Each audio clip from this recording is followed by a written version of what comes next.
Hello everyone, we're going to be doing another spotlighted exam objective for the Fusion 360 Autodesk Certified User exam. So in this one, we're going to be taking a look at the part modeling section, and we're going to look at this third exam objective called Create Complex Hole Features.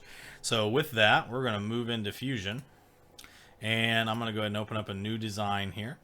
And I'm going to create a new sketch based on this front work plane, and I'm going to just create a block here. And this is a very common kind of model where I'm going to do a 6-inch by 2-inch tall rectangle, and then I'm going to go ahead and extrude this a distance of 1 inch. So this is a very common way that I used in order to show how to create holes. And I'm going to show you a couple different ways on creating complex hole features. One is going to be I'm going to create a sketch. I'm going to click on the top of the block that I've created. I'm going to go to the Create menu and I'm going to choose Point.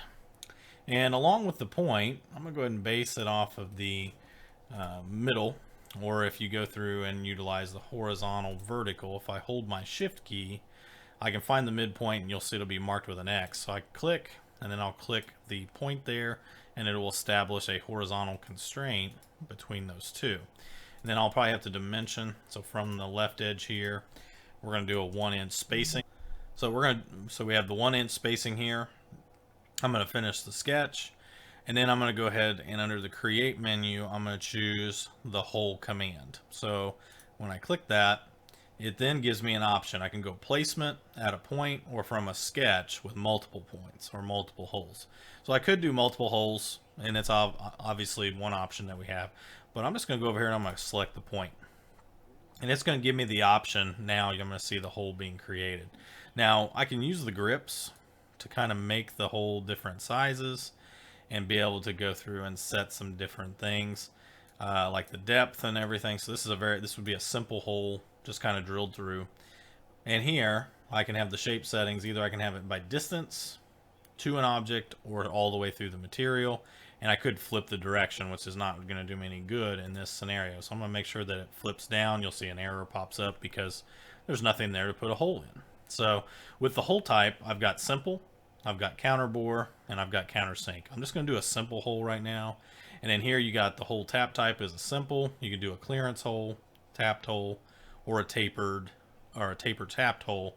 And then the drill point can be flat or it can have an angle. So since we're going to be going through, and then down here we can set some of our different distances. So like here, we made that 2 inches, that block was 2 inches deep, so we can set the depth of this to be 2 inches. The angle is usually 1/18, it's a pretty common default number. And then the diameter of the hole, we have at 0.6, we'll go 0.5. And then you're able to see like down here, objects to cut, and it says body 1, which is this block. So that's looking good for us. So what I'm going to do is I'm going to go ahead and say OK. So there we have one hole that's applied into the part. Now that's a simple hole. They want us to show you how to do complex holes. So I'm going to go ahead and do another operation. I could go through and do the point with the sketch, or I can choose the hole command. I can click on the top face of where I want the hole to be.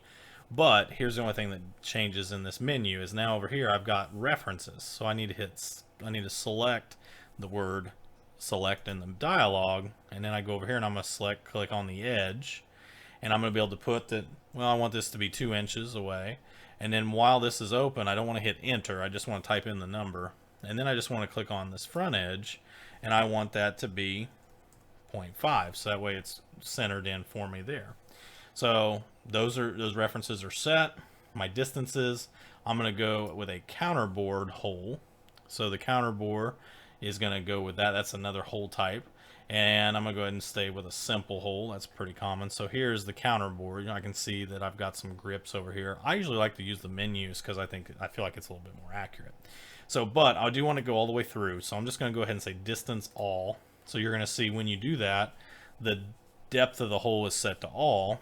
The counterbore diameter is 0.55. We're going to go 0.5. The depth of it, they got us 0.05. We'll do 0.25. So we'll see where that's at. Again, we might get a little bit of an error here. And then because the depth or the diameter down here, and we'll go ahead and set this as 0.25 as well. So there you can kind of see a preview. The area in red is kind of what we're committing to as we go along. And then I'm just going to go ahead and say okay. Here is our counterbore hole. So with a cylindrical recessed area here at the top, and then the through portion right here that goes all the way. So next hole type, again, we can go through and I'm going to go ahead and go to create. I'm going to show you with multiples. So I'm going to do, we're going to create a new sketch. I'm going to click the top of it. I'm going to go ahead and set a point in. I'm going to grab a couple points here and let me throw 3 on there, see if we can get 3 points going. So here as I go forward, I'm going to, let's distance from the back edge here, 0.5. From the center of the last hole to this one, we'll set at 1.5, we'll say.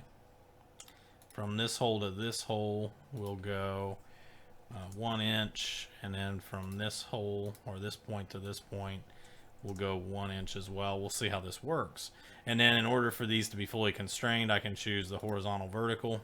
I'll choose this point and choose this one, choose this one and choose this one, and this ensures that all of them are going to be fully constrained, and they turn black to show that they are fully constrained. I'm going to say finish the sketch. Now when I choose the hole command, you can always click and select multiples if you wish, like if they're the same hole type.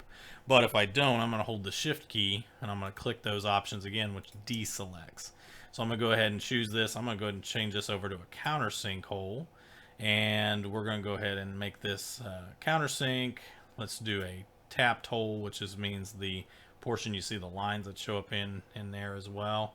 So we're going to go a full thread, and then let's do a flat drill point.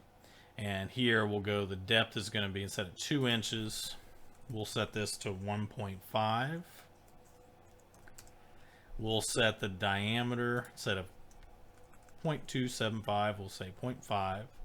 82-degree taper angle, and then the depth, or excuse me, the diameter of this is going to be defined by what size that we have. So they've got 0.25.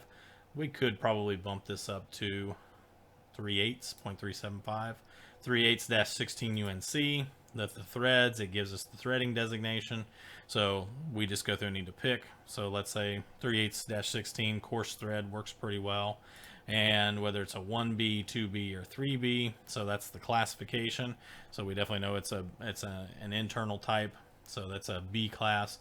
So most general is we could probably do B, right hand turned, and we can choose to whether it's modeled or not. So I'm going to check that, and I'm going to go ahead and say okay. So then you can see there's your counterbore.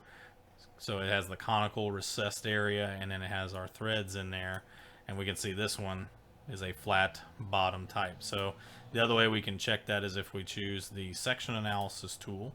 I can choose the face of the block, drag in about halfway, -0.5, and I can type that in as well. And I can say okay, and I can see what kind of hole that I have created there. So all right, and then here in the section analysis, if I want to turn that off, I can always either delete, or I can hide the section analysis. Sometimes if I know I'm going to use it multiple times to check on things, I can just go through and hide it by clicking the toggle visibility off. So if I want to, now I have 2 points that I didn't use from last time, so I'm going to choose those. I'm going to go ahead and turn the sketch back on. That brings back my points. Choose my hole command. For this sake, I'm going to click both of these. These are both going to be the same hole. I'm going to do a simple hole. It will be threaded, and we're going to go ahead and down here, so you can see here's the depth. We're going to go ahead and have this be all the way through, and for the size, you'll notice the diameter I don't have the option to check, so I'm going to choose from the size.